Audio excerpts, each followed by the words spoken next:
ఈరోజు ఉదయం 2:30-3 గంటలకి మా అత్తగారు ఇక లేరు అన్న వార్త వచ్చిన తర్వాత అరవింద్ గారేమో బెంగళూరు వెళ్ళారు.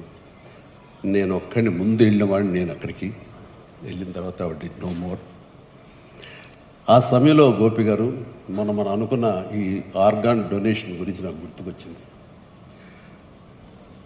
నా సెల్ ఫోన్ గుర్తుకొచ్చిన తర్వాత అంత మిడ్ నైట్ అంటే 2 o'clock 2:30 ఆ ప్రాంతంలో బ్లడ్ బ్యాంక్కి ఫోన్ చేసి స్వామినాయుడిని నిద్రలేపి మా బ్లాంక్ వచ్చేస్తున్నాను.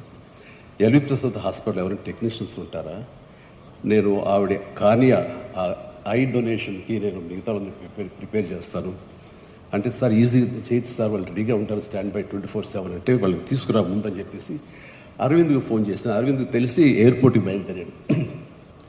అరవింద్లో ఇవ్వాలనుకుంటున్నాను, నాకు అత్తమ్మ గారికి మా అమ్మగారికి మధ్య ఒకసారి ఒక కాన్వర్జేషన్ జరిగినప్పుడు మీరు ఇస్తారా అని అడిగాను.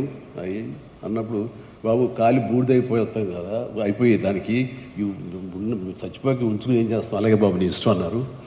ఎక్కడ ప్లెడ్జ్ ఫామ్స్ మీద సంతకాలు పెట్టలేదు, కానీ ఆ మాట నాకు ప్లెడ్జ్ లాగా అనిపించింది. ఏం చేయమంటావు అరవింద్ అని అడిగితే please go head. So early morning అది తీసి నేను హాస్పిటల్కి వెంటనే పంపించాను. దానికి సాక్ష్యమే ఇది.